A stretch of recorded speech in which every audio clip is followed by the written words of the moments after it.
In 1066, William the Conqueror and his fleet set off from here on the coast of Normandy. It was a remarkably well-timed trip that way, across the English Channel. The riches of England lay just over the horizon, and it was a land that would turn this Norman duke into a king. English history was about to change forever. The Normans were coming, and nothing would be the same again. But who were William and his band of rugged warriors? Who were the Normans, and what made them so good at conquering? How did heathen Viking raiders, Northmen, turn into Christian Norman rulers and adventurers, spreading across the globe? Soon, there was not a part of medieval Europe or even the Middle East that didn't feel the impact of their presence. In this series, I'm exploring how these Northmen made roots in Normandy and established a new type of society, and following the roots of conquest to find out what made the Normans uniquely successful 1,000 years ago. We are here in Normandy to meet these all-conquering men and women of the North.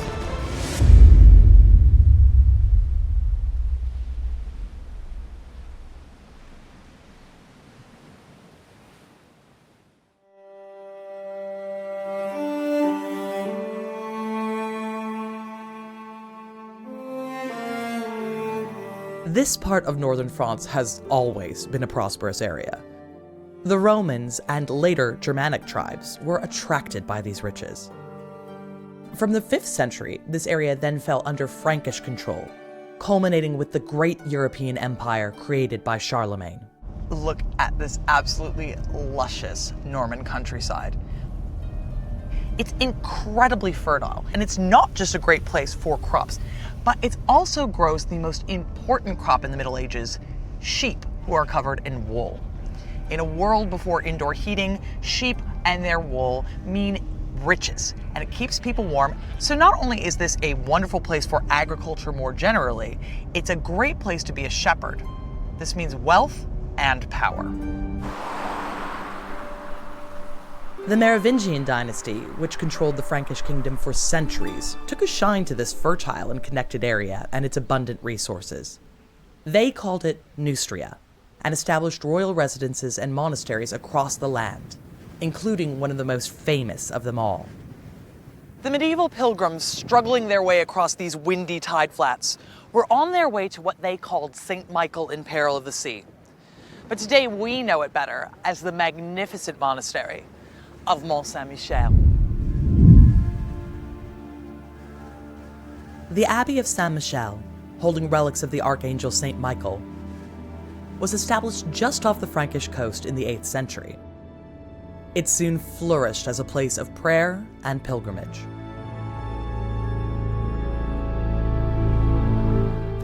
But this area had a problem. The same things that meant it was able to support religious life, well-connectedness, and wealth, meant it was also susceptible to attacks from the sea. Sea-borne raiders from across northern Europe had plundered the region since Roman times.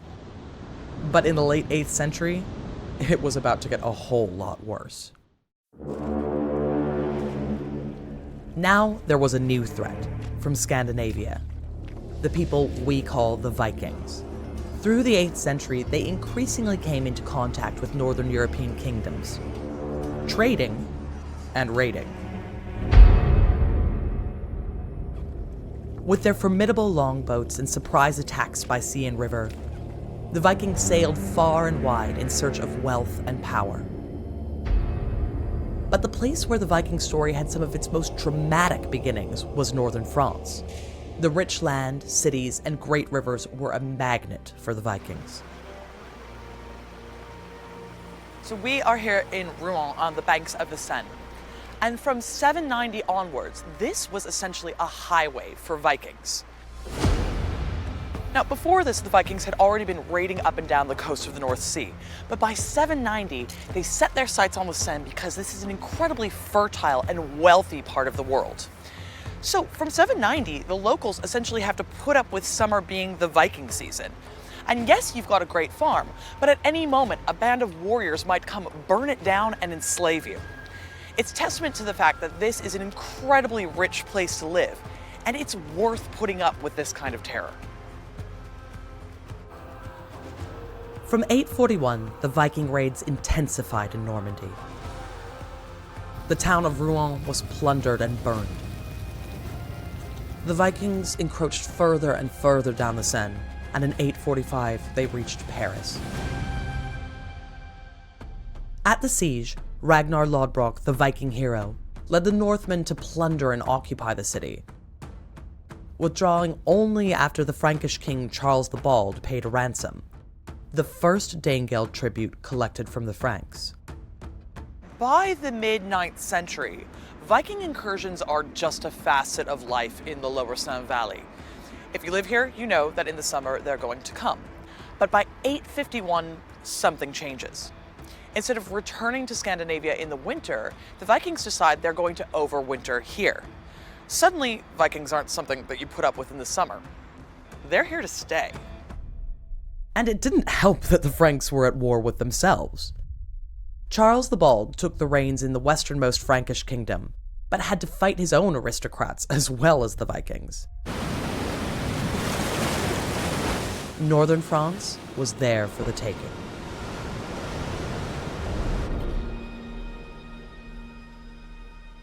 So this is an absolute delight. It's a replica Frankish village from around the time that the Northmen would have been showing up here, about the end of the 8th century. Of course, if Vikings showed up to pillage here, I think they'd be a little bit disappointed. The church that they would want to steal from is still under construction. But still, this is an excellent opportunity to see what things would have been like at that time, and I have got all dressed up for the occasion.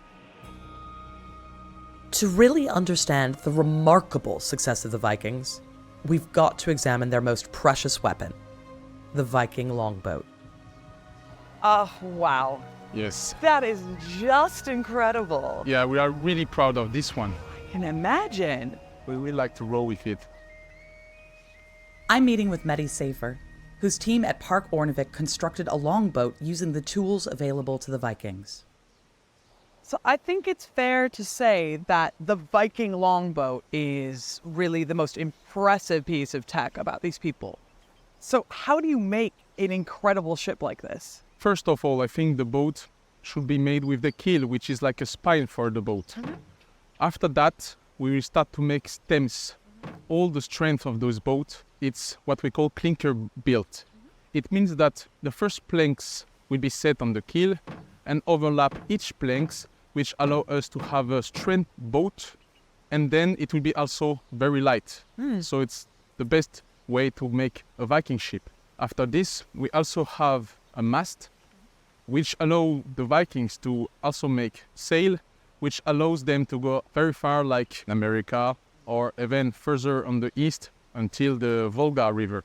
So how difficult is it to make something like this? Could any Viking do it, or is this a very special skill? No, it's very special skill.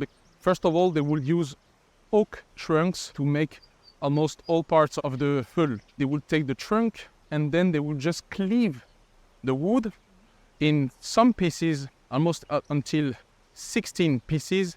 And from this, they will start to work only with very basic tools such as axes or broad axes. So everything will be handmade. So look at this plank here. And as you see, I could basically hold it with 2 of my fingers. Wow. So those planks were very, very light. But also, if you can take apart, you will see how flexible it is. That allows the boat to go along the waves. Thank you. Oh, that's so cool. Sorry, I'm just freaking out. Welcome on Longvin then. You have no idea how much this means to me. This is an absolute dream come true. Yeah, that's incredible to have such a boat. I can't help noticing how small it is. You wouldn't have that many men in it necessarily, right? In this one, we can go up to 12 or 15 men. But we had evidence of boats going up to 30, 35 meters long. And on these ones, you can go up to 70 men. And I think you wouldn't want 70 Vikings coming to your church. How do we take, the different pieces of tech we've seen over there, flexible planks? What are the advantages? First of all, the flexibility allows you to go through the waves, going along it, because it will be flexible. And the other thing, it's light. So when you come to a beach, you can drag it on the beach, or if you want to escape from Franks, you can just grab it and change river. It is a shallow hull boat. So Vikings will go where you don't expect them. These boats, it's really what gives the advantages to those Vikings. I did the thing I always hate, and I immediately jumped to talking about the Vikings as just raiders and pillagers, but they're also so much more than that, right? Much more than that. First of all, what we have here is what we call langskip. So these ones will be mostly for war or pillaging. But there are other types of boats. They had trade ships. After all, Vikings, before being pillagers, they are traders. So they are famous for fur trade, amber trade, ivory from the walrus trade, slave trades too. So sometimes they would maybe not even take these boats, but change boats along the way. So it's almost like you do it as a relay. Stop, change boat again. Exactly. So they went also to Baghdad. So they were traders and they would go everywhere. So I guess what we can say about Vikings is just like the planks that make their boats. They are really flexible people. Yes, exactly. The Vikings' maritime superiority gave them the unique advantage of surprise. But the Northmen who came here were also masters at flexibility, at being able to take on characteristics of the culture they found.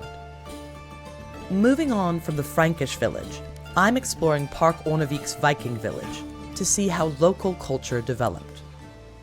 So you've got a whole Viking village here. Are all of these buildings based on archaeological finds from Normandy? Not really. For example, this one is based on Swedish archaeological finds. In Normandy, we have almost no finds from our Vikings. Why? Well, because mostly they integrated well, they intermarry, they will adopt the local culture. As well, the Frankish culture will be like a soft power back then. It was the old empire of Charlemagne, so when they came here, they stopped to talk Norse. They started to learn the language, the culture. So I suppose that the Frankish life is so good and the Vikings are so flexible, you're just going to have them integrate rather than try to impose a specific culture, yeah? Yes, that's exactly what happened here.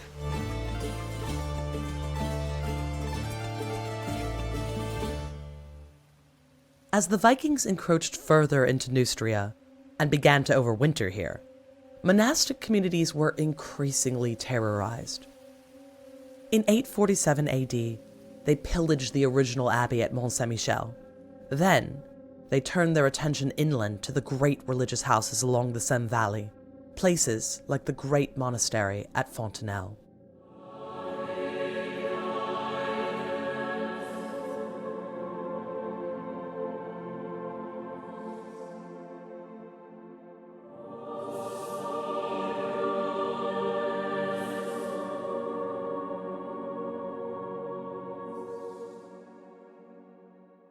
There was a reason that the Vikings were attracted to attacking monasteries specifically, and that's because they held incredible wealth.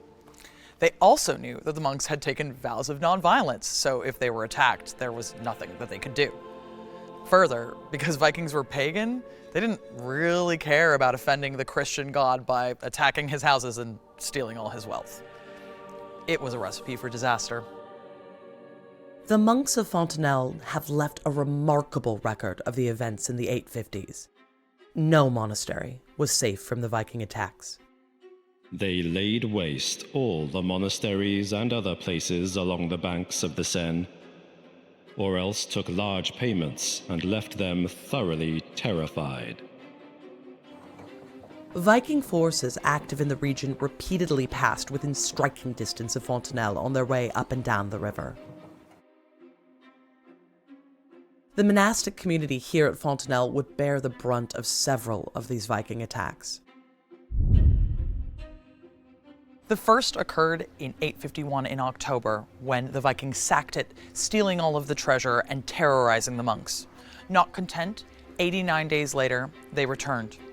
Finding that the monks were still gone, having taken all of the treasure they could carry as well as all of their relics, they were enraged.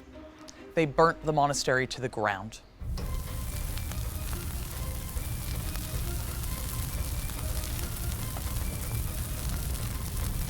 This was so devastating that the community wouldn't be able to return until the 10th century.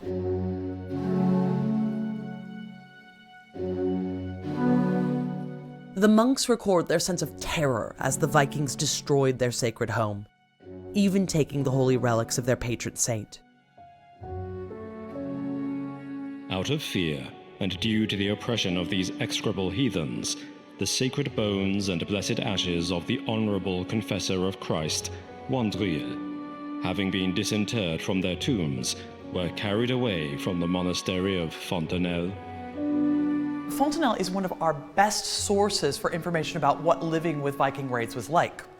The annals of Fontenelle record in minute detail actual Viking incursions, which is a pretty big deal. Is the source biased? Well, yes, because it's written by the monks. But you'd be pretty biased if someone was coming and burning your house down too. Viking attacks had created a huge crisis for Carolingian rulers. They justified their rule as representatives of God's authority on earth. So, a bunch of pagan warriors attacking their lands and harassing the clergy threw their authority into doubt. Weakened with internal divisions and with no permanent army, the Franks were forced to find a way to manage the unrelenting incursions of the Vikings. One remarkable Viking leader seized on this fragility. It led to an absolutely extraordinary event, right here in Rouen. In 912, Rouen Cathedral was host to an incredible scene. Rollo, the local Viking leader, was baptized as a Christian. But it wasn't just Rollo. Hundreds of Viking retainers, his entire family, were all baptized at the same time. Imagine the medieval cathedral full of Franks and Vikings mixing together. Pagan warriors queuing up to be baptized and taken into the Christian fold.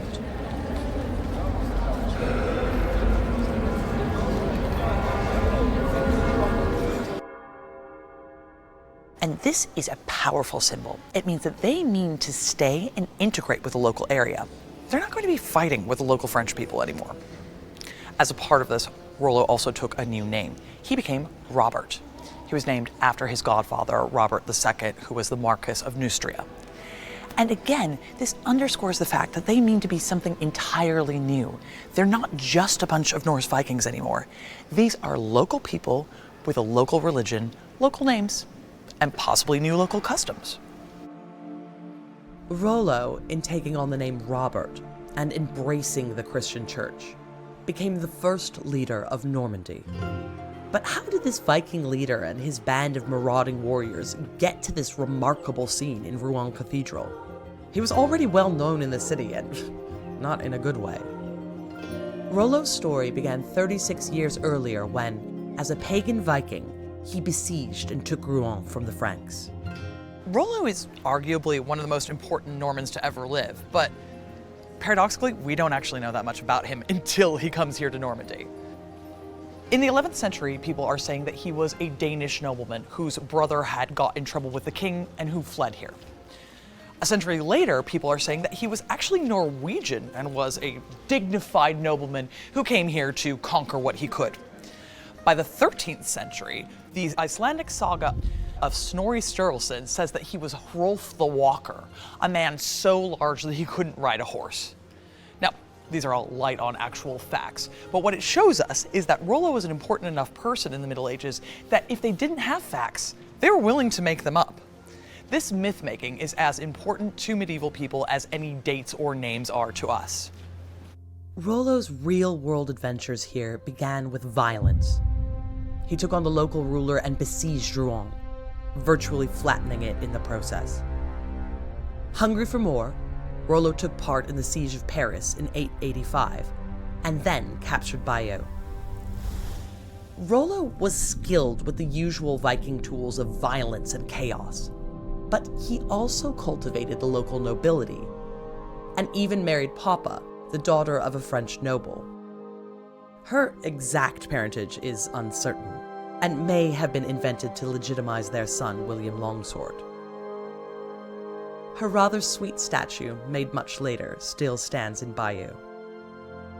Whatever Papa's real origins, by marrying her, Rollo was entering a powerful network of kinship. This would be the blueprint of Norman power. Conquest through terror and force, but then settlement, intermarriage, and adaptation to local society. Rollo continued to attack further and further down the Seine. He laid siege to Chartres in April 911. Eventually, after months of intense pressure on the city, the king, Charles the Simple, decided to counterattack and sent a coalition relief army to assist the besieged people of Chartres. The king's forces succeeded, and Rollo retreated back to Rouen. Rollo may have lost, but this was a major turning point in his fortunes. It showed that he was firmly entrenched in the heart of the kingdom, and Charles was tired of fighting. Compromise was necessary. Lengthy negotiations between Rollo and King Charles culminated with the famous Treaty of Saint-Clair-sur-Epte. The treaty gave the Normans much more stability, but it also meant that they were now technically vassals of the French king. And that meant that they had to do homage. As a part of this, it meant that they were supposed to get on their knees and kiss the French king's feet. Legend has it that Rollo refused to do this, and instead sent one of his own vassals to do it in his stead. A second and more dramatic version of the story insists that Rollo pretended he was going to kneel down and instead toppled the king over backwards off of his chair. Now, these are legends, and there's probably no truth to them, but they exist because they tell us that the Normans were still incredibly proud. Yes, they were vassals of the French king, but they saw themselves as something entirely different, a sort of people that were too powerful to do homage. Rollo had realized that the route to power called for diplomacy, including taking the king's daughter Gisella's hand in marriage. Rollo's second marriage was Christian, setting Gisela apart from his first wife Papa, whose marriage had more Danico status, a Scandinavian custom which allowed for more than one wife. In the tiny village of Saint-Clair-sur-Epte, Rollo swore loyalty to the king, agreed to protect him from other Viking raiders, and promised to convert to Christianity. In return, the king offered Rollo all the land between the river Epte and the sea. The province of Normandy was born.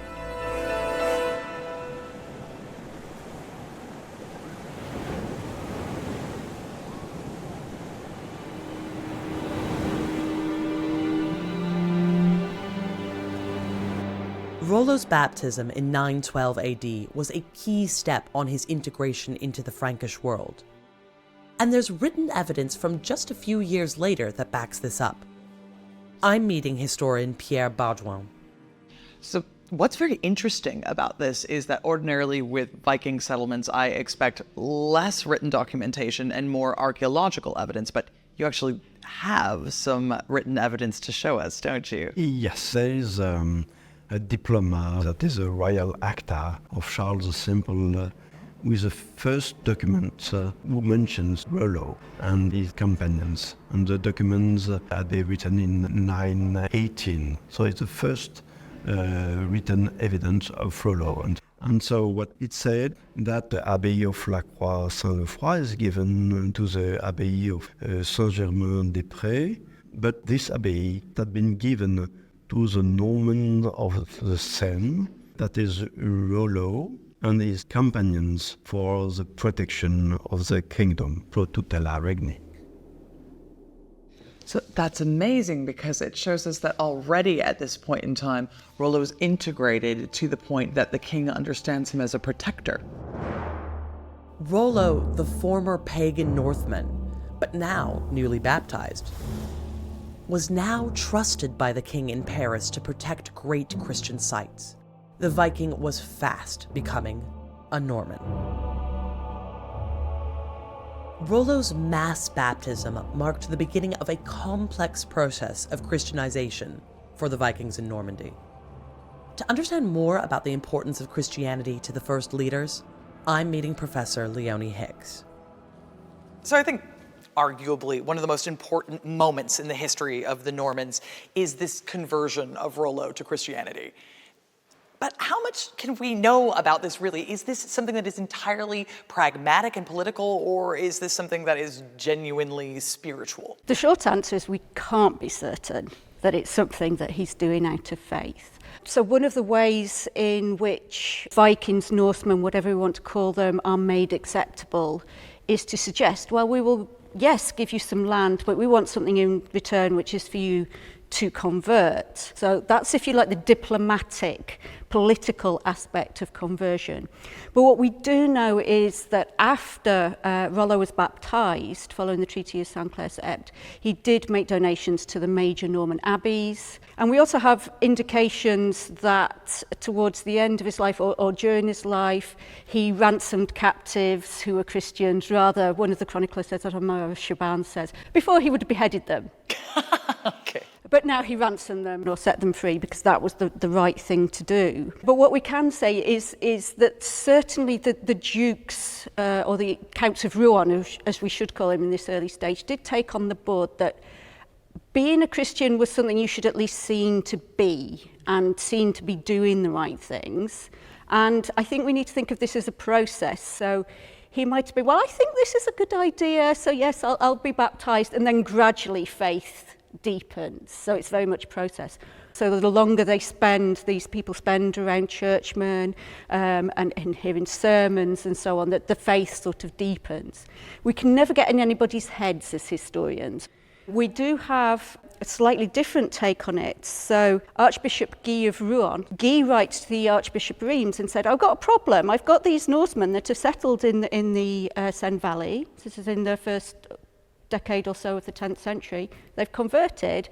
They're sort of lapsing a bit, and they're going back to some of their pagan ways. They don't really know what to do. The Pope gets involved, and the advice is be patient. So very much following the model that St. Augustine adopted when he came at the late 6th century to England. Be patient, teach them, persevere. You know, they might be genuine in some respects. These are long-seated traditions that they're not ready to give up yet. So we get these tantalising glimpses of the process that Rollo and his descendants must have gone through to actually come to some sort of faith that was perceived as genuine by contemporaries. Well, I think that one thing is clear here is that as much as this might be a pragmatic decision on Rollo's part to convert, it's also really pragmatic on the part of the church as well. Yeah, I mean, absolutely. The problem is what to do with these quite violent people who have been raiding them down the river. They've got as far as Paris and Chartres. You need to come to some arrangement with them to stop the violence. And so, yes, it is pragmatic on both sides. By becoming Christian, the Normans then become less alien, less other. They become more like the Franks, and they can then start to work within that political and diplomatic sphere that the Franks are used to. It's an accepted way of bringing people into the fold, of coming to a modus vivendi with other groups of people and actually getting along.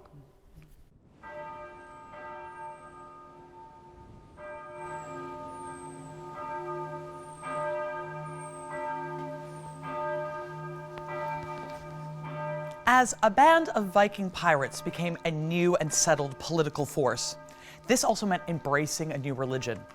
And the Normans did this as they did with everything, fiercely. If they were going to be Christians, they were going to be the biggest and best Christians you'd ever seen. And that meant doing things like expanding things here at Mont Saint-Michel. There had been churches here since the Merovingian period, but the Normans established a new monastery, where there would be monks who could pray for their souls as they engaged in warfare.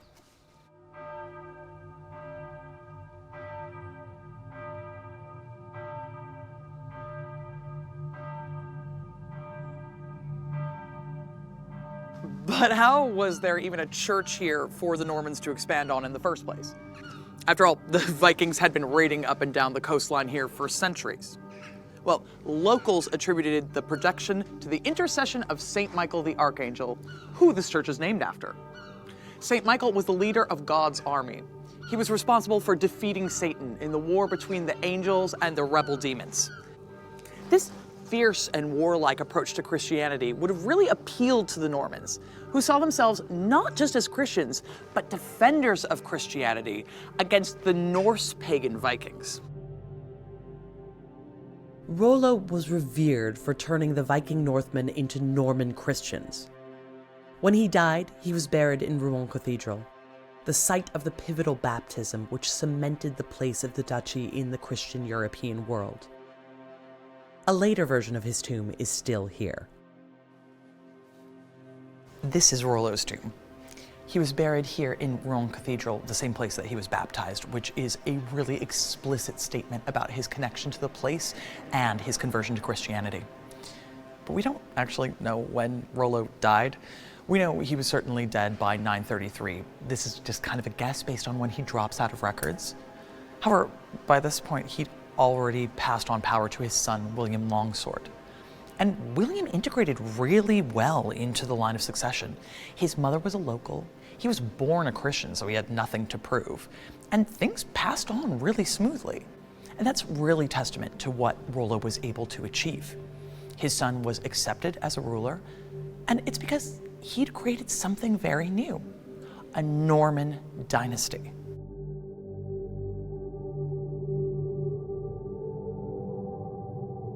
Rollo's son, William Longsword, seems to have been a sincere Christian, and he was the first duke to take interest in the restoration of the monasteries.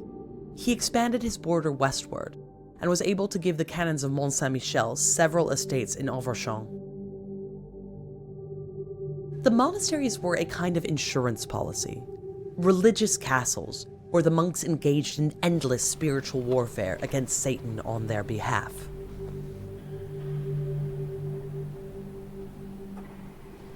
This is the oldest extant part of Mont Saint-Michel.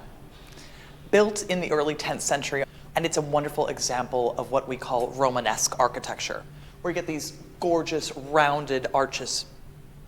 And it's a very French form of architecture, and there's no surprises there.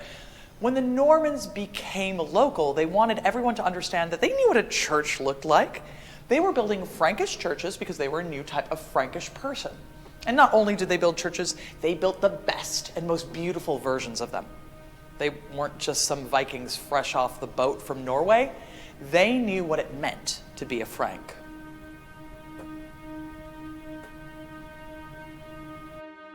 William Longsword continued and completed the expansion of Normandy westwards, receiving Continent and Avranches from the king. Scandinavian through his father and Frankish through his mother, William had been brought up a Christian. He should have been accepted by both communities. But not everyone was happy with the growth of Norman power and lands. On the 17th of December 942, William was assassinated by the men of Arnulf, the Count of Flanders. Marriage alliances could work in the Normans' favor, but they could also create perilous difficulties.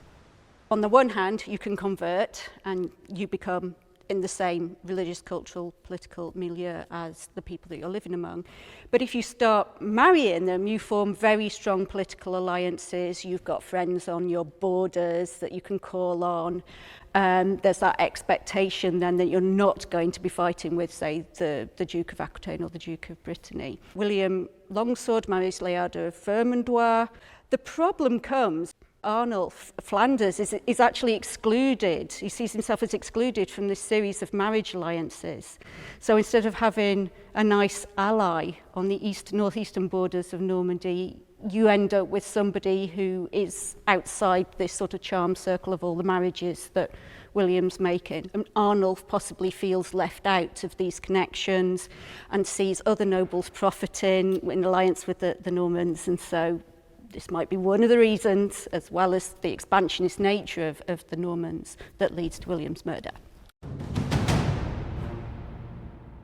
And that seems to be why William Longsword met a violent end, at the behest of a jealous rival for power in northern France. By 942, William is succeeded by his son, Richard I. But that's not really an obvious point of succession because Richard wasn't a legitimate son. He's born in a really Viking way. His mother is not actually the queen, it's a Breton concubine named Sprata. So we know that there are still kind of Viking concubines kicking about the court. But he's not Viking enough that he speaks Norse, so his father sends him away to Besson, which is near Bayeux, in order to learn Norse, make sure he understands where his roots are. Another Viking thing about Richard is that he allows a slave market to operate here in Rouen, which it continues to do up until about the year 1000. That's super odd for a Christianized people because the church is really big on saying that Christians can't enslave other Christians. However, Richard is like, well, Vikings are bringing in enslaved people from Ireland and England. It's not my fault. And he wants to make sure that he's still connected with his Viking roots. He doesn't want to make the other Norse people angry. This is a real tension that really embodies what it means to be Norman. Despite difficult beginnings, Richard would rule Normandy for more than 50 years. He relied on the church for support and restored more church land, and established his second son, Robert II, as the Archbishop of Rouen. Peace and security again reigned in Normandy. By the time of Richard's death, aged 64 in 996, he had become known as Richard the Fearless. There was an idea of Normanness that hadn't existed before. Within 2 generations, Normandy was a consolidated duchy with a heritage and a dynastic family, not Viking nor French, but something new entirely. Richard I is succeeded by his son, Richard II. And really, Richard II's rule is completely defined by order and stability. He's the person who makes the borders of Normandy what they still are today. And as a part of this, he makes shrewd political moves like marrying his sister off to the King of England. He also commissions Dudo of St. Quentin to write the family history, which is how we know about all of his ancestors, basically from Rollo up to him. All of these are calculated moves, and they show that the Normans are not a family of chaos and anarchy. They are one of stability and order. The initial task of the first 4 leaders had been to expand, define, and protect Normandy's borders, which in the beginning were constantly under threat. In doing so, they created and strengthened a durable duchy. Richard II understood the importance of myth-making and cultural heritage. Like his predecessors, he was creating a dynasty through strategic marriages. But the Norman approach to marriage was much more complex than it may seem from the records. So what we find is that often the dukes are marrying Frankish women because that's politically expedient, but they also have what some historians call concubines, or we might call mistresses or partners, but very actually quite deep long-term relationships with women of Danish or Norman Danish ancestry. For example, Gunnar would be a very good case here. So Gunnar married Richard I, and in the 12th century, Robert of Torigny, updating the Gesta Normanorum Ducum, tells us about this cloak marriage, whereby Richard and Gunnar marry each other, and the children are surrounded with a cloak. The parents and the children are surrounded with a cloak to make them legitimate. But what is very interesting is the way that Dudo, our main source for early Normandy, what he does is to show us that the children that are succeeding are all from these partnerships rather than the marriages with Frankish women. That we don't have children from these Frankish marriages recorded at all. So either they didn't have any children, or they died, or Dudo just didn't write about them. But the people inheriting and the ducal line are coming from the partnerships, the concubines, the mistresses, the partners, whatever we want to call them, which is very interesting in terms of perhaps how the Normans are perceiving themselves. So on one level, yes, we're Frankish or we're like the Franks, but actually we have our own identity too.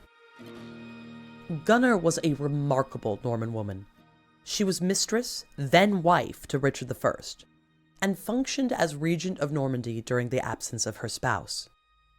We also have a very actually vitriolic, nasty poem about an Irish poet, Murad, by Warner of Rouen. But at the end of that, we have, as Murad tries to find his wife who's been sold into slavery and his daughter, he appears before Gunnar at court. And we see here an image of a powerful woman who has the ability to manumit slaves and to exercise some kind of power and influence and authority on her own behalf. She's incredibly long-lived, so she was a figure of great continuity, of great wisdom. We see her witnessing charters, so she's a very, very important lady. The Northmen had realized that to make wealth and power permanent, they had to learn to run a state. Their new neighbors showed them how. They mastered French social structures, administration, and legal systems with their customary ferocious energy and ambition. And they began to speak Latin and French, mainly because they needed to play Western European religion and politics. They established castles as bases for control. This is mighty Falaise in central Normandy, where I'm meeting historian Matthias Dillies. Oh, wow. What an incredible view.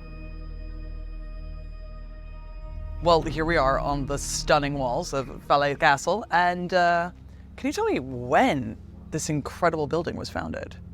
Well, the whole castle was actually founded in around 960 by Normandy's third Duke, Richard the Fearless. And we have here in Falaise one of the first stone castles of Normandy. That's a really strong kind of statement about what he means to do in his ambitions for a dynasty, because it's one thing to be a conqueror and come in and burn things down and completely antagonize the church. It's another to situate yourself as a part of the local landscape. That's why they were so smart, because they understood very quickly that if they had just remained this colonizing force in Normandy and crushing the local population, they wouldn't get anywhere. So they have the church on their side, and they try to have the local population on their side. And so if you build a castle, that means you offer protection to the local population. And so this definitely will make you very popular. And in that way, a castle like this is more than just a strategic position, but it's symbolic, yes? Yeah, that's right. You mean to show that, you're actually the ruler of all of Normandy. And the paradox, again, is that the Normans were able to control all of Normandy the way the King of France hadn't been able to before the Vikings were there.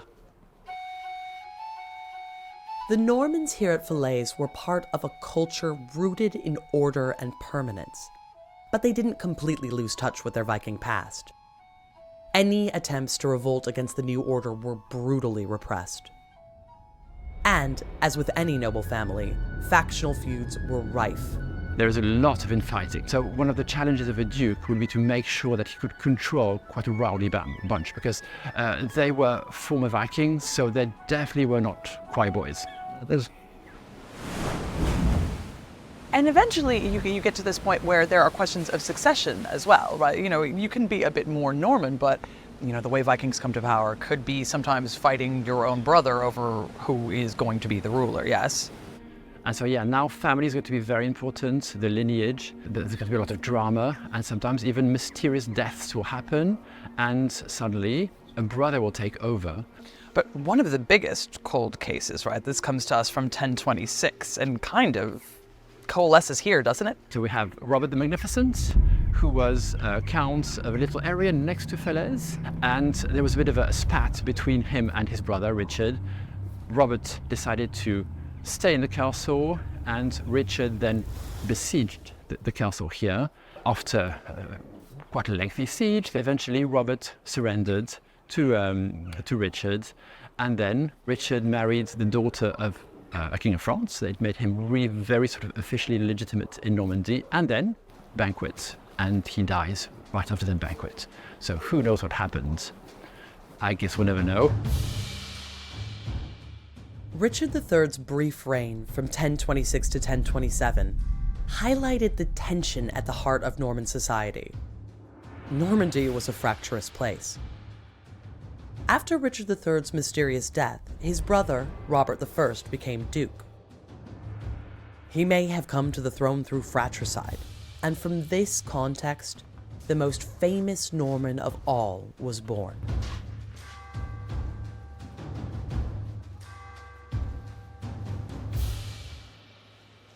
There are several myths about how William's parents met, but they all involve this well below Falaise Castle. One such version says that Duke Robert spied from the castle walls the beautiful common woman Herleva here next to the well. Overcome with lust, he does what any self-respecting duke would do at the time. He sent his servants down here to ask her to come up to the castle for a little bit of off-the-books fun. Herleva said to the servants that she might be a common woman, but she was not a common hussy, and that if Robert wanted a relationship with her, she was going to enter the front gates of the castle like a lady would. The next day, she rode in resplendent on a white horse with her hair shining down, and she became Robert's official frilla, the Danish word for a concubine. Now, this might seem a little unofficial to us, but from a Norman standpoint, it was perfectly acceptable and extremely official.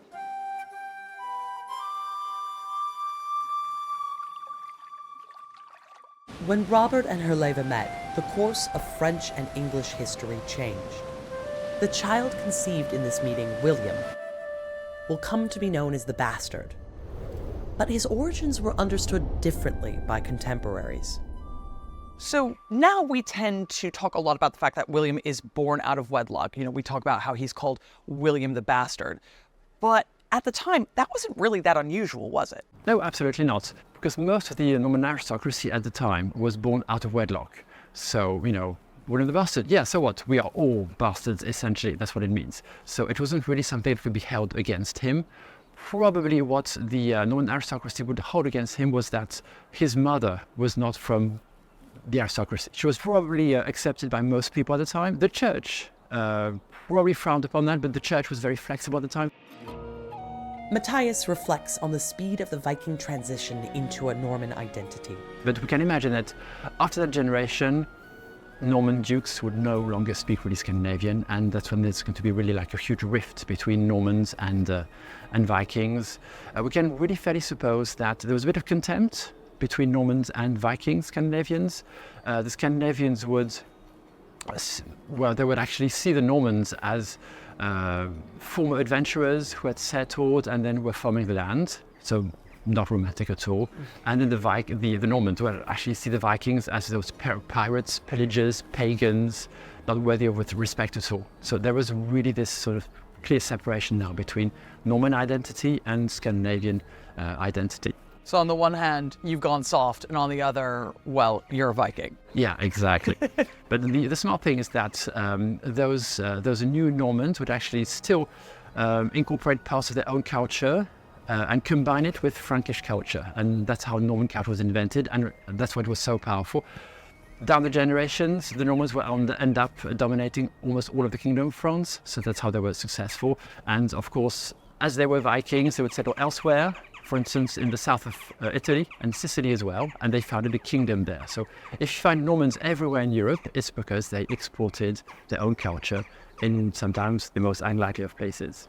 So, sometimes the technology that helps you isn't just about boats. It can be a social technology as well. Yeah, exactly. So it's going to massively improve your standards of living, even just the law enforcement and how peaceful your own duchy is going to be.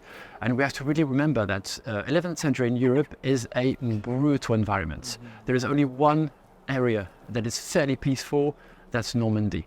The Mont Saint-Michel thrived during that particular period because now peace had been established. When Robert and Herleva met, the course of French and English history changed. The chaos surrounding his father's ascension to the throne would define William's early years. This, then, is the context into which William was born. Normandy was a fractious place. But the young Norman Duke had powerful friends across the clergy and nobility. He had inherited a strong duchy.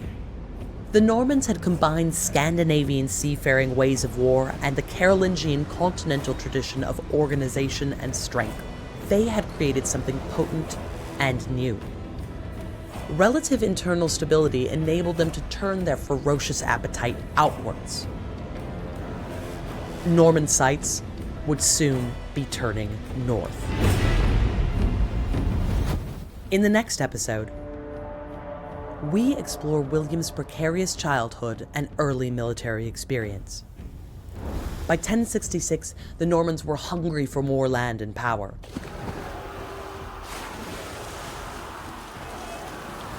We see how William the Bastard became William the Conqueror, and what happens when the Norman ferocity confronts another culture.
In 1027, a young woman named Herleva, born just outside the castle walls here at Falaise, is tormented by an awful dream. A tree bursts from her stomach.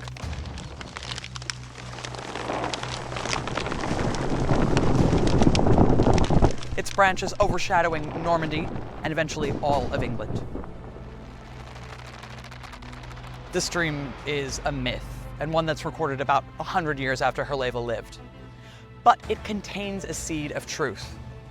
The Norman hour was approaching, and it would be led by the most famous Norman to ever live, William the Conqueror. With William the Bastard, and then the Conqueror, we come to the climax of the Norman adventure. I've already seen how, by the time of William's birth, the Normans had amassed an incredible amount of power, melding together Scandinavian seafaring techniques with the powerful and organized violence of the Carolingians. This meant that William inherited a potent duchy, but it was one that he would have to fight for. In this episode, William builds power in Normandy, then takes advantage of tumultuous events across the Channel to launch an invasion of England. A conquest which would bring about the most radical change in society England had ever seen.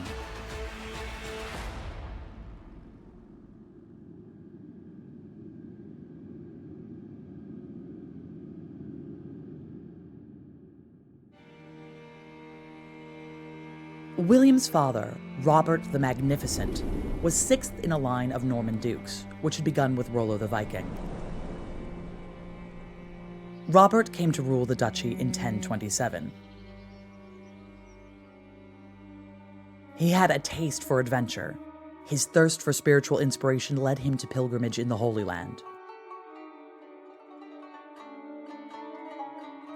But he died in Jerusalem aged just 25 in around 1043.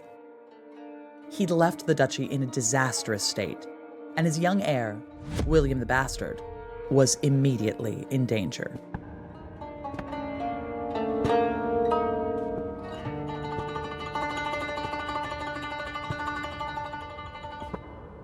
Robert's death had whetted the appetites of power across Normandy.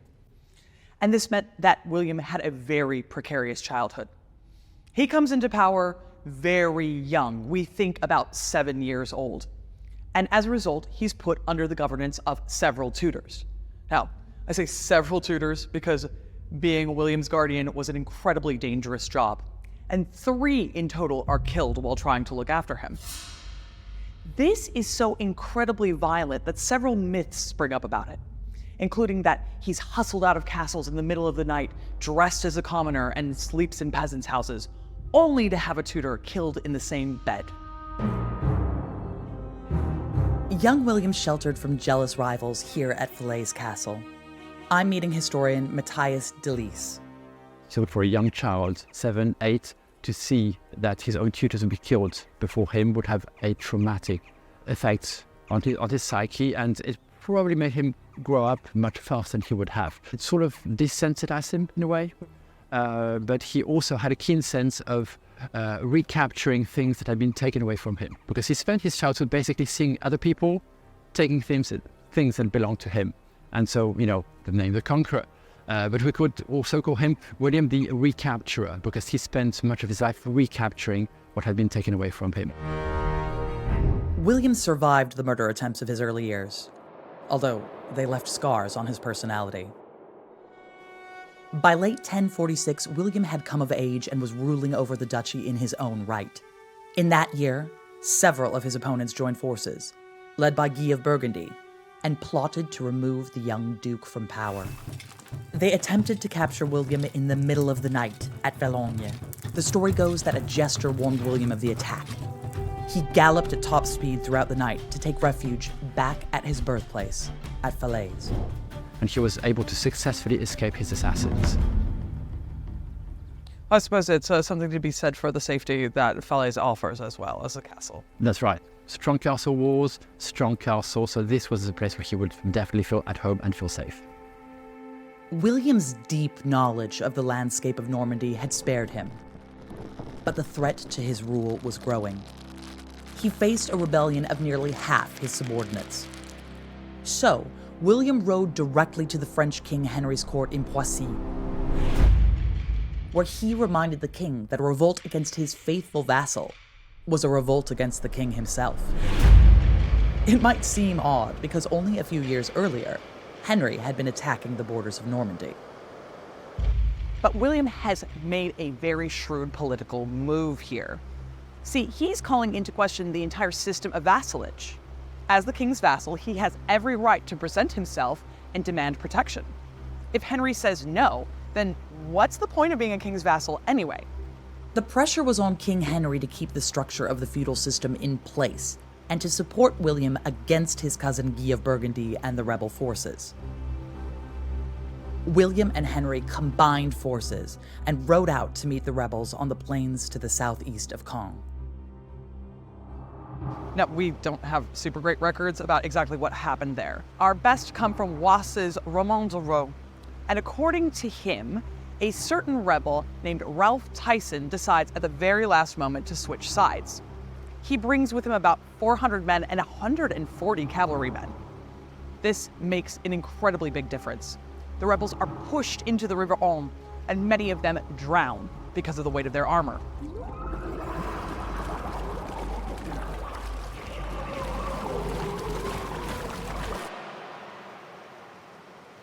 William and Henry then go on to hunt down the rebels, capturing many of them, while a few get away. And this marks a huge difference in the trajectory of William's career.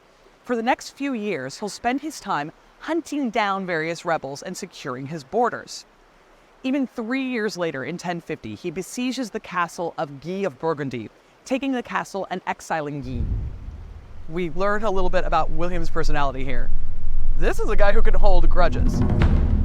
If he thinks that you have wronged him, he will hunt you down, and he very well might win. The Battle of Valais-Dun was not the end of William's struggle to gain the upper hand over his nobility. Continuous warfare raged on. But William had learned how to combine diplomacy with military strategy. The battle was a key turning point in tightening his grip over Normandy. William was now strong enough to turn his attention outwards and annex land nearby. Passy was the last new territory to be added to the duchy. In the process, William besieged the strategically important castle of Alençon. His brutal actions there were an infamous example of William's increasing ruthlessness. The castle at Alençon had sided with William's enemy, the Count of Anjou, and as a result, William felt the need to attack it. When he showed up, however, the people inside decided they were going to antagonize him slightly. Legend has it that they hung skins out over the top and beat them, saying, "We want the skin of the tanner, we want the skin of the tanner," which is allegedly a reference to William's grandfather's humble origins. Rather than scaring him off, this enrages William. He took the castle and apparently cut the hands and feet off those who had been taunting him. The entire story might be an exaggeration, playing up on William's humble origins. The violence is fairly believable, though. William had secured Normandy's borders. Now he looked to secure the future of his dynasty through marriage. His chosen wife was Matilda of Flanders from the other great territory in northern France. She was also of royal blood through her mother Adela. In the city of Caen stands the magnificent abbey Matilda founded in the heart of Normandy. There's actually evidence to suggest that William and Matilda were a love match. First off is that William got to pick whoever he wanted to marry. Super odd for someone in his position of power, but his father was dead and his mother didn't really have any power of her own. And he wanted Matilda. Secondly, we don't have any evidence that William had a concubine, and that's really, really odd, both for Normans and medieval rulers more generally at the time. So if he doesn't have any pieces on the side, he probably really likes his wife. The third piece of evidence is this building itself, because it was built in penance because the Pope insisted that William and Matilda shouldn't marry, and they did it anyway. You see, William and Matilda's marriage took place at a time when the papacy was increasingly trying to insist that it got to decide who was married. And this is incredibly new. Usually, royalty and nobility just married whoever they wanted to. But increasingly, as time went on, the papacy wanted to ensure that they were involved. Usually so that they could swing their own power around and also stop powerful couples from getting married if they felt like they shouldn't. A marriage alliance between Normandy and Flanders would make William very powerful. So there might be people, for example, the German emperor, who are not so sure this is a good idea, or other people in France, all right, well, this is going to set up somebody who's very powerful already, make him more powerful. Is there some way we can stop this marriage? So Pope Leo IX says that William and Matilda can't marry because they are fifth cousins. And also, more nebulously, at one point in time, William's father had been betrothed to Matilda's mother, but nothing ever came of it. So technically, they couldn't get married because of consanguinity, or the idea that they were too closely related. But fifth cousins get married all the time. The meeting of two incredibly rich and powerful areas is too much too soon for Pope Leo. So he steps in. But despite the challenges from the papacy, William and Matilda married in 1051. They then fell out of favor with the church. By the time Pope Leo IX dies and Pope Nicholas II comes in, they see an opportunity to reconcile with the papacy. As part of that, Pope Nicholas II says that they can create two abbeys, and as a result, that will get them right with God. See, the monks and nuns in abbeys can pray for your soul, and that will help get rid of any sins that you've committed. William followed Matilda's lead and also built a huge abbey in Caen, the Abbey aux Hommes. Founding the two abbeys in the same Norman city served several purposes, not least to restore relations with the papacy. But William and Matilda were also acting out of faith. Both, particularly William's very pious, we know, and Matilda also. They think, well, we need to be above suspicion. So they do found the abbeys, not just, I think, because it's a way of doing penance for a possibly consanguineous marriage. Founding abbeys is what you do if you are a high-ranking, noble person. It was no coincidence that these important new abbeys were founded in Caen. William wanted an outpost of power in Lower Normandy, strategically crucial to face any rebellions by his noblemen. He set about making the new town of Caen the second city of his duchy. Wow! This is the Abbey aux Hommes in Caen, and it was founded by William the Conqueror in 1063. It's a Benedictine monastery, which is the oldest form of rule of monks. This is also possibly the most important piece of Romanesque architecture in Normandy. Now, Romanesque architecture is the kind that comes a bit before Gothic architecture. You'll know you have a Romanesque building if you have very rounded arches on it, and it doesn't have a lot of extra detail work, no very fancy gargoyles. And for them, this is a way of saying, I'm a new kind of Roman. I understand the connection between Rome and power and Rome and the church. We can see that William is a very astute and cultured guy who understands the place of power and Christianity in his duchy. Now, it's a real statement about the riches that William has. If you're going to build something this impressive, it means you've got money. If you're going to build something this impressive, it also means you need people. And Caen was a small town before William got to it, but he wanted to make it a city. Building an abbey like this will do that. And now, if you think that this abbey is impressive in the 21st century, and it absolutely is, consider what it would mean for people who were living where they didn't see buildings that were higher than 2 stories tall. They're going to understand that Caen is a new city and a new place to be, full of Norman power. But although relations with the papacy had been restored, there was a looming threat from the French throne.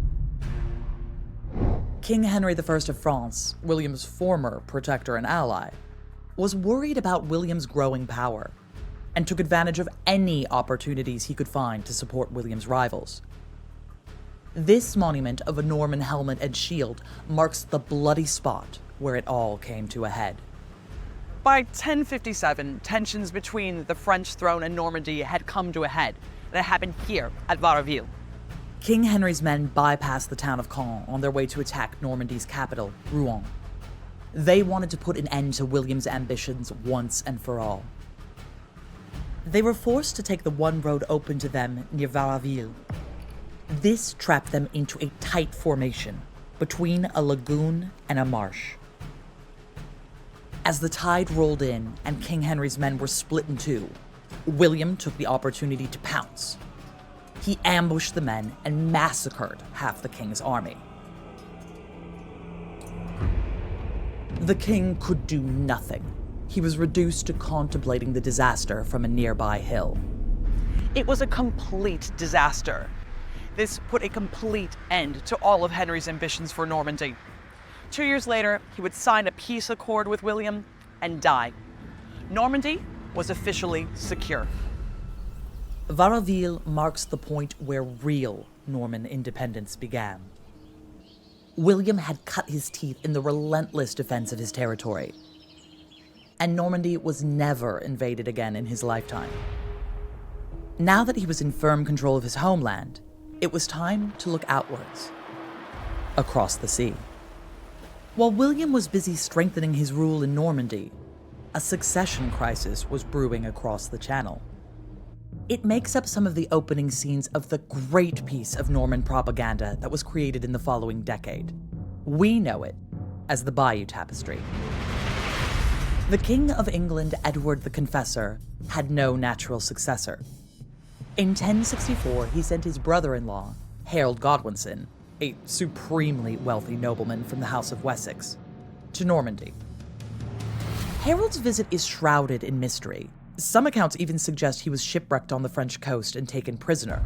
If he was in Normandy intentionally, it may have been to free his nephew and brother, who were William's prisoners. Either way, Harold was taken under William's wing in hunting trips and even got involved in the Normans' military exploits. Harold had come down to Normandy to help William in a campaign against the Bretons. Here at Mont Saint-Michel, he actually distinguished himself as he rode out valiantly to rescue several knights who become trapped in the quicksand. So we know that there's already an established relationship between the Normans and the English, just maybe not as strong as it would subsequently become. On January 5th, 1066, the elderly Edward the Confessor died, sparking one of the bloodiest periods in English history. Edward's closest living heir, his great-nephew Edgar the Atheling, was just 14 years old and ill-prepared. He was written off, and in the confusion that followed, 3 rival claimants for the throne emerged.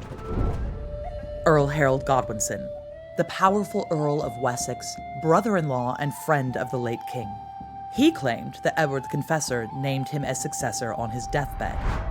Harald Hardrada, a Viking and king of Norway. He was a distant relative of King Canute, who had previously been a king of England when the Vikings had invaded. And Duke William, a close kinsman of the late king, his first cousin once removed. William claimed Edward had promised him the throne in 1051, and that Harold Godwinson had sworn an oath that he would help William succeed Edward, in return for helping Godwinson in Normandy in 1064. Whatever the case, William was convinced he was the rightful king of England. Harold was accepted as king by the English magnates, and William decided on war. William convened a council of his leading nobles in Normandy to announce his plans for conquest. He bestowed special authority on his wife Matilda and his son Robert. William also sought international approval for his venture. If you're going to go and invade another kingdom, which was not the norm, even in the 11th century, people didn't generally do that. You need to make sure you've got everything sorted, so you need to make sure you've secured your borders at home, you've got good people in charge, and it does help if you've got the church on side. So Lanfranc, who is William's close confidant, goes off to Rome to sell this to the Pope and say, we need your blessing on the invasion of England. And one of the ways they're able to do that is because the incumbent Archbishop of Canterbury, Stigand, is very problematic. He's been excommunicated by several popes, so they can sell it as a way of saying, well, you know, we'll invade and we can also clean up the English church. Throughout the summer of 1066, William built up his army. Meanwhile, Norwegian King Harald Hardrada was launching his own invasion of England. 200 Viking longboats sailed on the northeast coast of England and descended on York. At the same time, William's army took their time preparing to leave Normandy and get their southern invasion of England started. There was a huge delay before William set out across the English Channel. And there's a couple of theories as to why. According to William of Poitiers, it was due to unfavorable winds, and as you can see, yes, Normandy does have some of those, but a month of them is perhaps a bit much. Which gives rise to another theory, and that is one of cunning. You see, the delay also kind of adds up to about how long we would expect a messenger to take to get from Harald Hardrada in the north down here to Normandy to William. And William might have thought he would just wait it out and see how long Harold was going to be distracted in the north of England before he set out. Either way, timing is incredibly crucial to success in England. Across the Channel, King Harold and his men made the long journey from London to Yorkshire. On the 25th of September 1066, the English army faced up to the invading Norwegian force at the Battle of Stamford Bridge. After a bloody battle, Hardrada and most of his army was killed. Harold Godwinson had come out on top, but he had no time to cherish victory. In Normandy on September 27th, the winds turned in William's favor. The second invasion of England that year was underway. Imagine the scenes as this beach is full of boats with William preparing for his invasion.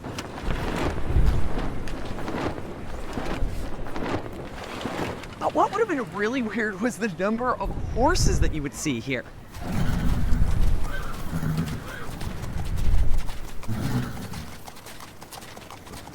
The Normans were building up tens of horses, loading them on these boats, and then getting ready to take them across the sea to pillage, but, you know, just over there for a change.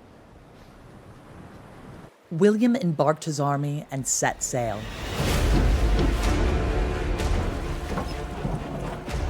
The following morning, on September 28, 1066, he landed, took the unresisting towns of Pevensey and Hastings, and began to organize a bridgehead, complete with a quick-build castle. The Normans rarely went anywhere without building a fortress. Harold raced south with his exhausted troops. Battle was about to commence. Now, we all know the outcome of the Battle of Hastings, the battle that gave England its most famous date. But this wasn't just a battle. It was a momentous turning point in European history. And to really understand Hastings and see it through the eyes of contemporaries, we have to examine our key source, where most of our knowledge about the battle comes from.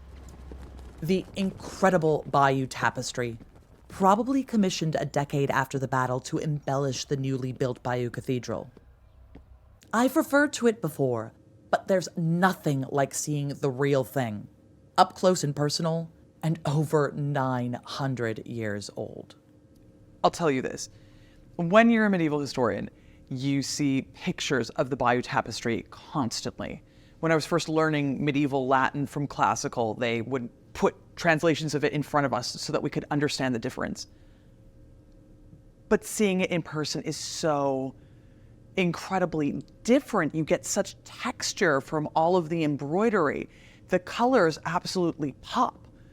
Something that someone said to me once is that the Bayeux Tapestry is actually smaller than you think it is, but this is so much bigger. I was thinking it would be like a sheet of A4 paper, not something this large. And you really see how the narrative works. It's moving you up and through it. It's really a kind of magic, a kind of movie, a kind of comic book almost. All of these colors still absolutely pop. You've got detail work on all of the churches. You can see the individual tiles on the roof. And, you can see the joints in the armor of the various people. And all of this is just for someone who's seen it repeatedly. Imagine you're living 1,000 years ago and you're presented with something like this. How rich and grand is this as a piece of art in a world before movies?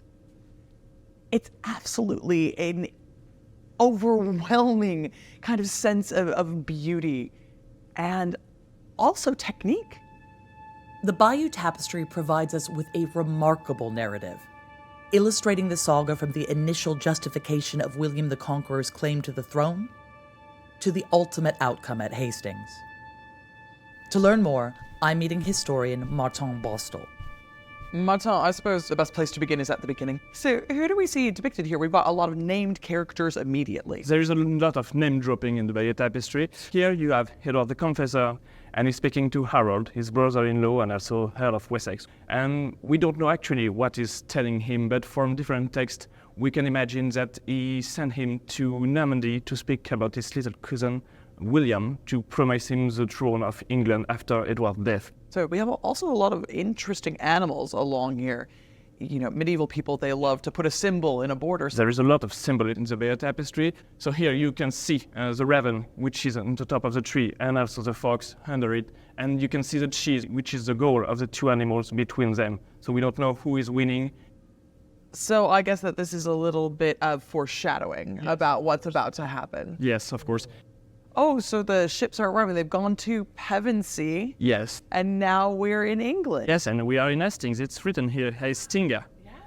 And you have to imagine at the time that the Norman was invaders and they was not very kind to the different people living in the south of England. They took animals, killing them for feeding the army, and you can see them taking up like maybe a pig, I don't know, and here an ox. Actually, the tapestry is kind of smart about it because they don't show murder. Soon after dawn on the 14th of October, Harold arranged his forces. On the English side, 8,000 soldiers stretched for half a mile, tired from defeating Harold's forces at Stamford Bridge. William ranged his army to the south, also numbering 8,000. His Norman troops were in the center, probably with the Bretons to the west and the French to the east. The battle happened here on Senlac Hill in Sussex. Harold and the English on the upper ground, William and the Normans attacking from below. But the real evidence for what took place is on the tapestry. The battle was about to begin. See, we're finally actually entering battle. Yes, battle is preparing here. So it's going to be a bloody, bloody battle during all day. Here you can see the first charge of the Norman against the Saxon, which are depicted only in foot. On foot, yeah. They didn't use horses at the time for battle, only for travel. What I'm really struck by in terms of seeing this is how much movement there is when you see it. So it really comes alive. It doesn't seem like a static piece. It really feels almost like a movie or something as you move along. There's a real surge of movement, and it's mainly using colors to show the different element, like a horse have legs from different color, showing the depth of the iconography. So one of the things that I've noticed here is that now that we're in battle, we've lost our animals of the bottom border, and instead we have scenes from the battle.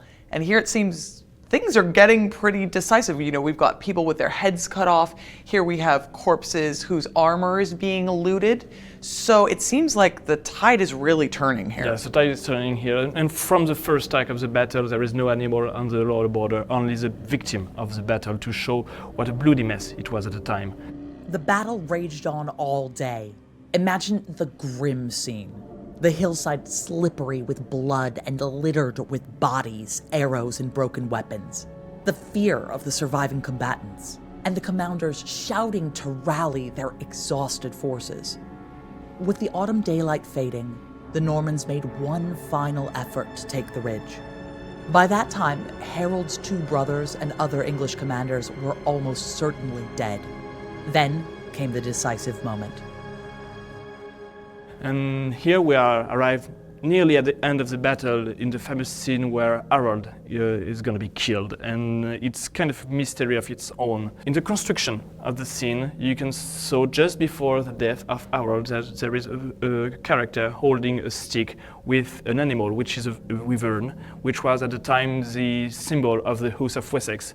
And just before, the wyvern is on the ground and is stepped on by a horse, so it can indicate the end of the House of Essex itself, just before the death of Harold. So what's particular about the scene of the death of Harold is that we are not actually sure which character it refers here, because you can see one of those characters which seems to have an arrow in the eye.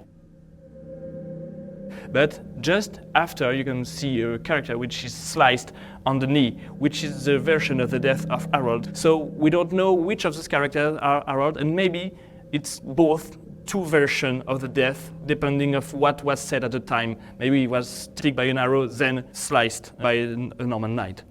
At a time when such conquests were often decided within 1 hour, 9 hours of grueling conflict were needed to settle this battle.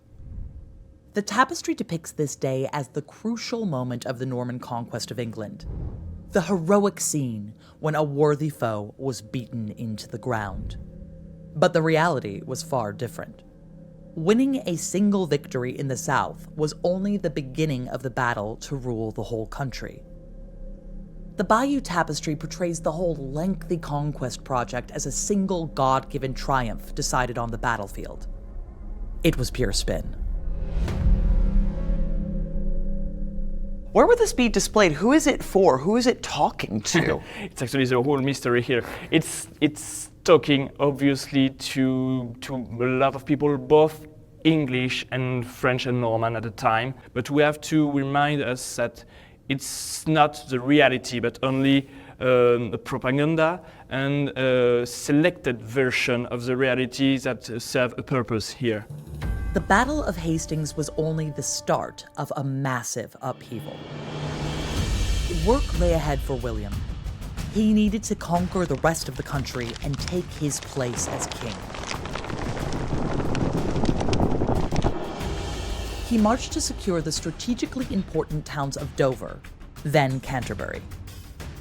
Norman military might intimidated those in their path, and they faced little resistance in the southeast.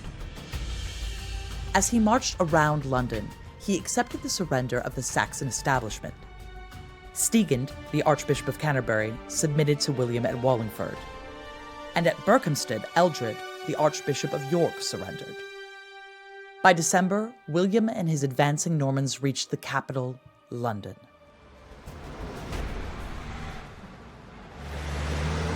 It was here on Christmas Day, 1066, that William the Conqueror is the first king ever crowned inside the beautiful Westminster Abbey. and his coronation was a truly multicultural affair. You had the Old English barons proclaiming the entire ceremony in Old English. At the same time, it was being translated into Norman French by William's parties. But because it was a multicultural affair, there was also a slight cultural misunderstanding. When the English went out to sing the praises of their new king and gave a clamorous yell, the Normans outside thought their new king was under attack. So in retaliation, they began to burn all of the houses around Westminster Abbey down. This made smoke blow into the abbey. And then everyone inside thought the new king was under attack. So they all rush out into the street. Riots start. There's fighting everywhere.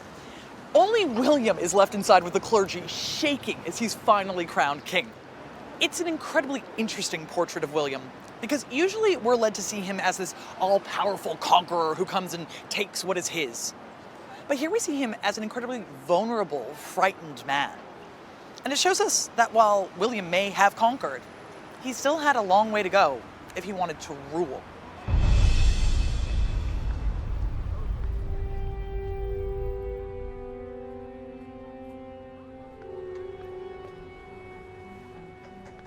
After the absolute fiasco of his coronation, William realized that oaths and words weren't going to do enough to ensure that everybody knew he was the King of England.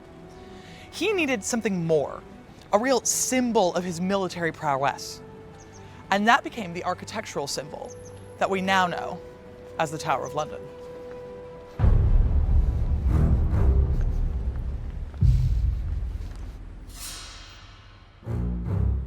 Look at the White Tower. It's absolutely dominating when you come and stand underneath it. But think about how much more threatening it would have been in the 11th century. And that's kind of the point. This isn't just a building. It's an actual military threat to the people of London. And I assure you, they would have felt it. This was the tallest building in London for quite some time. In the same way, this tower makes me feel small now. It dominated the skyline of London and loomed over the psyche of every single English person who was just trying to live day to day in their own capital. But this reveals a little bit something about their position. The White Tower isn't just a way of dominating the skyline and threatening everyone.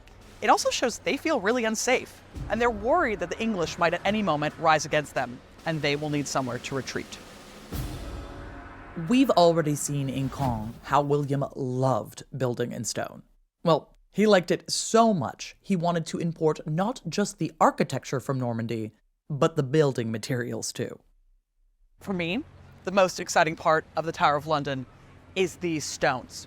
They were actually imported all the way from Caen by William, and it's a physical link between his capitals there in Normandy and here in London. We call it Caen stone, and you can see it's really chunky. They're part of the balustrading that would have kept the original keep safe. And you can just imagine the stubbornness of loading these rocks onto ships to bring here in order to say this is now a part of Normandy. So these stones are still here, but the Tower of London wasn't originally a stone edifice. It started out as being wooden. And it's not until 1078, according to the Textus Ranulphus, that the stone fortifications began. They were overseen by the Bishop of Rochester, Gundulf, who was a Norman, so could be trusted with these kind of things. And you will notice that it's not just the stones from Caen that link it to Normandy, it's the architecture itself. This looks a lot like the Abbaye aux Alpes.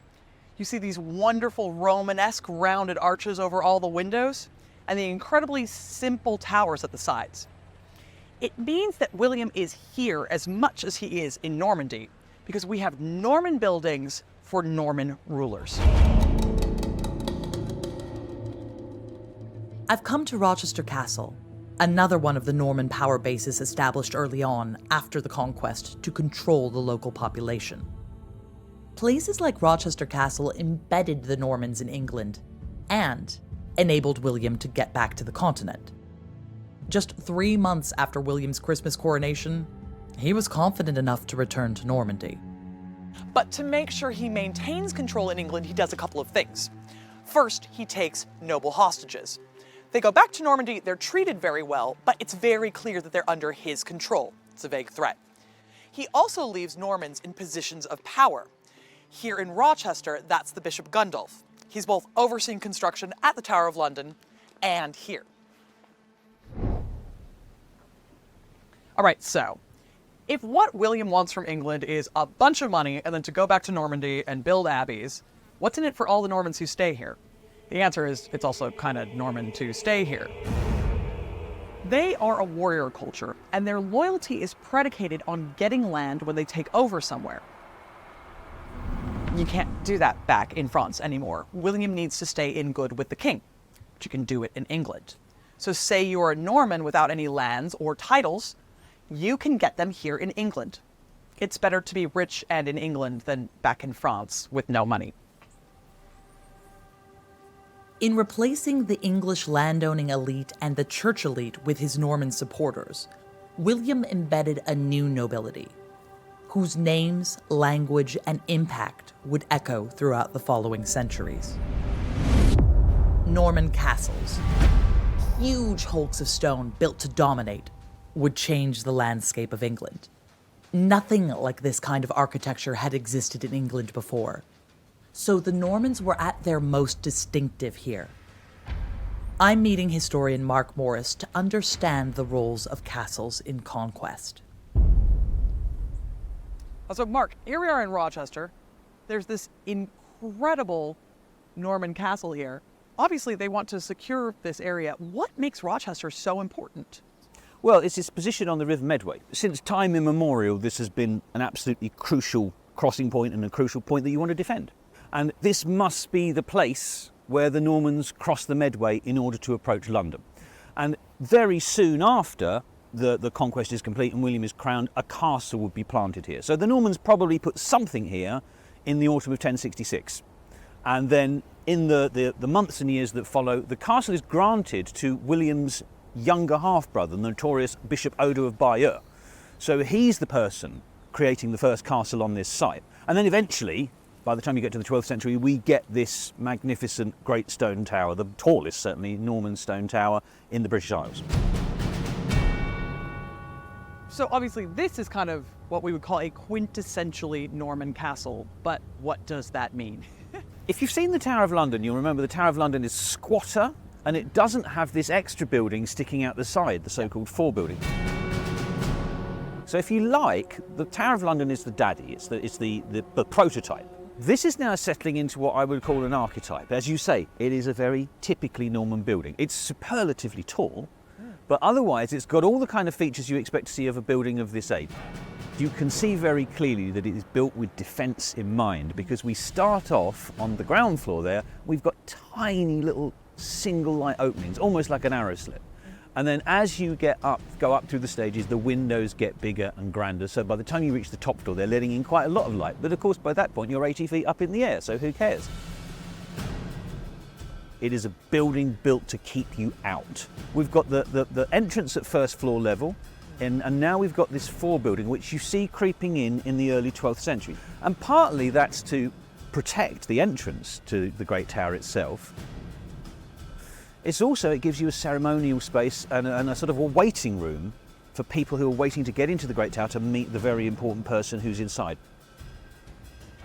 Lords in this period, whether they're bishops, archbishops, barons or kings, they're constantly on the move. They're constantly in the saddle. So this might only be lived in for 2 or 3 weeks a year by its lord. But the rest of the year it stands there, it stands as sort of a standing threat to the people around it of, know your place, we are in charge. It would take William 6 years to consolidate his conquest. In those years, he faced constant uprisings from the English. There are minor rebellions in 1067, but they start to grow in momentum and size from one year to the next. There's a big rebellion down in the West Country in 1068. There's a big rising in the Midlands in 1068. And then in 1069, you have a huge rebellion in the north, 2 in the course of 1069. And not just the natives rising in Northumbria and northern England, but also supported by an invasion from Denmark. So, and there really is a sense there. We think of 1066 as being like a date that's set in stone. We know, you and I know, the Norman conquest isn't going to be reversed. People at the time didn't have that benefit of hindsight. So for them, the Norman conquest could have been a flash in the pan. And you sense that in the sources in 1069, that they are going to drive these guys out. And William finds that wherever else he's gone, the sort of standard way of dealing with rebellions after the sort of the fighting and the killing is to plant a castle. So you plant a new castle like here at Rochester or the Tower of London or anywhere.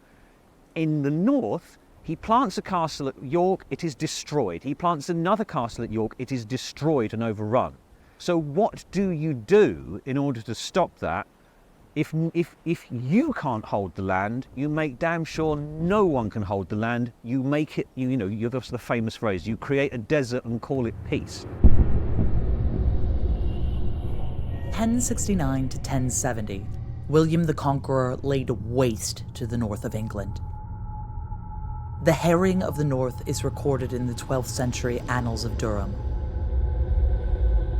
So great a famine prevailed that men, compelled by hunger, devoured human flesh, that of horses, dogs, and cats, and whatever custom abhors. Others sold themselves to perpetual slavery, so that they might in any way preserve their wretched existence. And writing about the Herring of the North, the Anglo-Norman chronicler Odoric Vitalis wrote, The king stopped at nothing to hunt his enemies. He cut down many people and destroyed homes and land. Nowhere else had he shown such cruelty. He ordered that crops and herds, tools and food be burned to ashes. More than 100,000 people perished of starvation. This isn't just a story about the heroic deeds of glorious men. There is a human toll to war, and it matters. Normans had always used brutality to suppress the rebellious English. But the destruction wrought by the Herring of the North was at an unprecedented scale, a grim message to all their new subjects. After the Herring, there were no more major rebellions. By the 1080s, conquest was secure enough for William to set about on a project to investigate and record the potential wealth of his new kingdom. I've come to the National Archives to see the result of this unmatched administrative project, the 2-volume Domesday Book of 1086. The National Archives look after the original book, nearly 1,000 years old. But to get into the details, I'm looking at a facsimile copy with curator Jess Nelson. Okay, so let me start you off with a huge question for a huge book. Exactly what is Domesday? I mean, that is a big question because inevitably it's for several different things, but we need to see it in the context of William the Conqueror's conquered kingdom. So it's a survey of lands and landholding in his conquered kingdom, which he was able to use to see how much tax could potentially be levied on that kingdom. The town of Ripon in North Yorkshire is an example of how detailed information about the wealth and resources of the land were recorded. In Ripon of St. Wilfrid's League, there could be 10 ploughs. Archbishop Eldred held this manor. Now, Archbishop Thomas has in his demesnes 2 ploughs and 1 mill, 1 fishery rendering, 8 villeins and 10 borders having 6 ploughs. There are 10 acres of meadow and scrubland. In recording who's holding the land and the resources of the land, he's also recording, in effect, his conquest and consolidating his status as the king. He was very keen to emphasize his legitimacy. He didn't, I don't think, necessarily see himself as a conqueror. He saw himself as the heir. And by writing this all down, by enshrining the kind of new structures of society, the Norman elite, himself and his family and his tenants-in-chief, the men, mostly men, some women who hold lands from him, he's enshrining those new structures of society. He's really making a statement about his power and about his status as of the king of this kingdom. But it's also a sort of a presentation document. I think he wants people to almost revere it. It mentions that the natives, so the English, call it Doomsday as in reference to Doomsday as the Day of Judgment, because it's the it kind of records everything, and there can be no appeal against it, just like there will be no appeal against the Day of Judgment. So it's obvious that even in its own time, Domesday had a really significant reputation. It wasn't a document that was put together and then kind of faded away.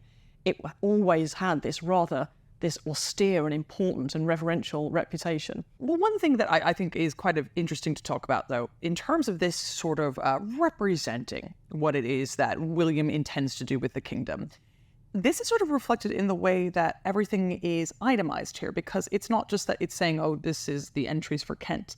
It leads sort of with who owns them, right?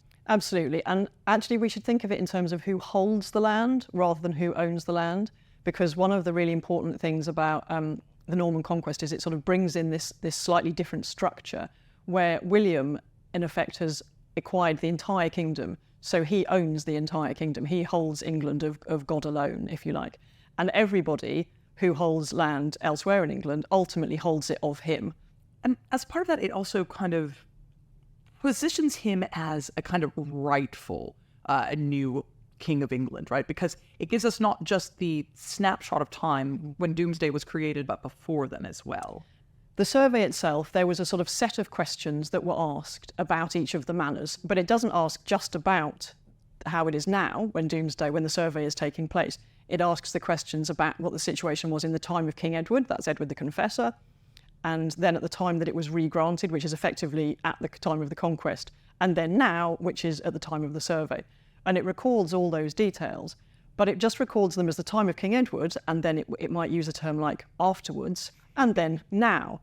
And it never, ever refers to the conquest. And that's one of the most fascinating things about it, that even though William is, of course, a new king, virtually all the tenants-in-chief are new men, as I say, in some cases women. They're continental, almost all of them. Very, very few of the Anglo-Saxon tenants-in-chief survive. But it doesn't refer to that at all. If Domesday was your only piece of evidence for England at that time, you wouldn't know there had been a conquest. So do you have any nice little bits of colour that we find in the Domesday book? One of the other great things about Domesday is it records the customs in the boroughs, which were sort of the urban centres. So here we've got Chester, and down here it's talking about the consequences for brewing bad beer. And it mentions that if those people who were found guilty of brewing bad beer have to have a trip on what is literally translated as the dung stool. So I assume that they're being kind of sat on a stool and dipped in poo. Wow. So that is so interesting to me, because I'm really obsessed with the way that we talk about who brews bad beer, because it's how we find out about women a lot of the time in the Middle Ages, because one, they're brewing beer, and then two, they get in trouble if it's done badly. But I've never heard of that before. Very, very common to put a woman on a chair and have everyone come by and yell at her for brewing bad beer. But in Chester, they're going above and beyond. They absolutely are. Women also appear in Domesday entries as landholders. There are far fewer women landholders in Domesday, but there are still a sizable number. There are around 20 female tenants-in-chief compared to perhaps a couple of hundred male tenants-in-chief. So it's certainly a minority. But you do get women landholders. And I think in most situations where women hold land as part of their family, they hold it often as widows. Sometimes they hold lands which they've been granted by their husbands for their support during their marriages. I think we shouldn't just assume, because there aren't all that many women mentioned in Domesday, that women had no power. It doesn't tell us everything. Another typical entry of the Domesday Book is the village of Hadlow in Kent. So we've got Richard of Tunbridge holds Hadlow of the Bishop. So that's Odo of Bayeux, who was also Earl of Kent. And then it talks, as I say, about how much it's worth in terms of its taxable worth. It talks about the land for how many ploughshares there are, the different types of men that work on the lands. It also mentions that there are 10 slaves. So these are the sort of peasants who are very much totally at the bottom of the social scale, who have no resources of their own and very few rights. And then it tells us in the time of King Edward and after, and now it was worth £30. So it's been worth £30, which is a sizable amount of money since before the conquest. And, if you live in Hadlow now, you could read that, and it mentions the church, which still stands. So there's actually some really tangible elements which are still there today. Look at this absolutely sweet and wonderful Saxon church. It looks nothing like any of the Norman architecture we've seen so far. Very small windows, very chunky construction. And that's because it was built in the 10th century, which makes it and Hadlow incredibly remarkable because not many churches survive in the Norman conquest. Hadlow, before the Norman conquest, was a pretty sizable place, and we know in the Domesday Book that it had about 72 houses. That's a pretty sizable settlement. Very interestingly, though, the person that all this land was taken from was actually a woman. But before you go thinking that this is kind of like story of a feminist wronged, that woman held a lot of enslaved people. And this is one of the big changes that Normans bring in. Old English nobles were very happy to enslave people. But Normans, because they are consummate Christians, don't think it's a great idea for Christians to be enslaving Christians. And it's a practice that they abolish. So it's a kind of swings and roundabouts situation. On the one hand, you have land taken off of local women and given to foreign men. But on the other hand, well, there's a lot of women who were enslaved, who are freed as a result of this, in addition, of course, to the men and children. And these are the kind of interesting stories that you have to dig through the data of the Domesday Book to get. There's humans behind those numbers. As the Domesday Survey was compiled in England, William was back on the continent. Once again, he was drawn into conflict with the Franks, leading a counter-offensive against King Philip's annexation of outlying Normandy territory. He goes to Vexin to address these skirmishes at the border. It's there that William receives a wound which eventually ends up killing him. William died in Rouen early in the morning of September 9th, 1087, at the age of 59, having ruled England for 21 years and Normandy for 31 more, ever since he had inherited the duchy aged 7. When William died, the wealthier nobles and knights in attendance immediately left to protect their property across Normandy. They knew the conqueror's death would lead to uncertainty and upheaval across the duchy. Those household servants who stayed behind, says Odoric, seized the arms, vessels, clothing, linen, and all the royal furnishings, and hurried away, leaving the king's body almost naked on the floor of the house. It was decided that William's body would be taken to Caen and buried in the church in the Abbaye aux Almes. It fell to a common knight to make the burial arrangements. When it came time to bury William's heavy body, it was discovered that the stone sarcophagus had been made too short. There was an attempt to force the bloated corpse, and, says Odoric, the swollen bowels burst, and an intolerable stench assailed the nostrils of the bystanders and the whole crowd. The smell could not be masked, and the rites were hurriedly concluded. It might be a bit surprising now to people that a king of England would choose to be buried in Normandy, but this tells us a lot about life in the 11th century. See, for William, he's a Norman first and foremost. That's what his life was about. If he can get power overseas, that's fantastic. However, Normandy is an incredibly rich and important place. This is where he wants to be connected to. Sure, it's great to be the king of England, but he is the Duke of Normandy, and this is where he wants to be buried. So being buried here really says Normandy is actually the place that the family is focusing on. The division of land in William's inheritance also reflects this. His oldest son, Robert, receives Normandy, and his younger son, William Rufus, receives England. Robert and William then, like any good Norman, immediately start to fight each other over each other's land. It's a really Norman sickness.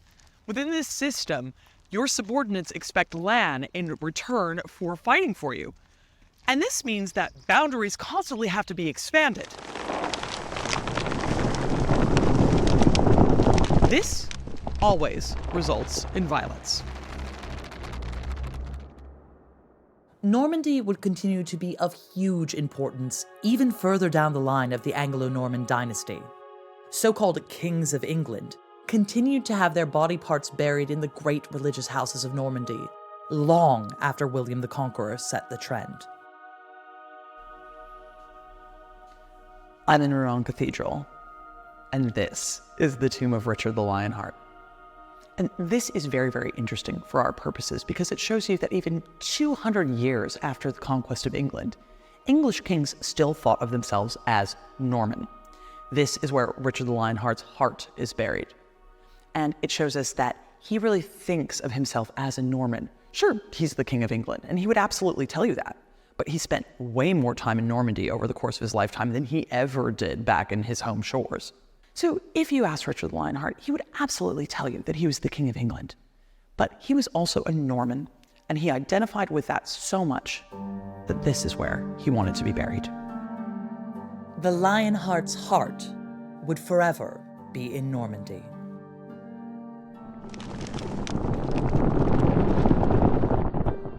The Normans had arrived in England and with them brought language, culture, and a new way of doing things. They imposed a new aristocracy, savagely cutting down opposition, and built scores of castles and cathedrals to intimidate and control. This was medieval shock and awe. They've kept historians busy ever since. From my point of view, the Norman conquest is the biggest change that England ever undergoes, because what happens as a result of the Norman conquest is the ruling class is swept clean away. And I don't just mean the king and the earls and the barons, I mean right down to the level of local lordship. 9 times out of 10, when you go into a village or a manor, the person in charge is a foreigner speaking a different language with utterly different, alien ideas about the way society should be regulated. That's the driver of change. The fact that you have the entire ruling class that takes over speaks French and they are ruling a bunch of people who speak English, that means you get this crazy mashup that we today call modern English. Had that not happened, you and I would be speaking something nowadays that sounds a lot more like modern Flemish. So you get obviously castles, you get this brand new architectural style, Romanesque. Every major church is ripped down and rebuilt in this new style. You get changes in attitude towards human life, so slavery starts to wane after the conquest. Chivalry comes in. The Anglo-Saxons have been very happy to murder each other, over dinner. The Normans, for all their viciousness on the battlefield and in war, they didn't do that, so you get a chivalrous society. You might say all of these things would have happened anyway. England would have become part of the kind of European mainstream, and this change would have happened gradually. What makes the Norman conquest so important and so exciting is it just happens overnight because of that replacement of the ruling class. Exploring the Normans is a wild ride into some dark corners of history. And some brilliant creations. How marine marauders settled, became formidable rulers, carved out a corner of what's now France, and then struck out and won themselves a kingdom, building a monumental place in history. The Normans were exceptional conquerors. But military prowess isn't enough. Conquering doesn't give you the ability to settle. And that's why even more impressive was their ability to adapt. So much so that here at the Tower of London, these crowds of tourists are not here to see Norman history. They would tell you they were here to see the history of Britain. These Viking conquerors came to settle. So much so that today, you might not even realize they'd been here in the first place.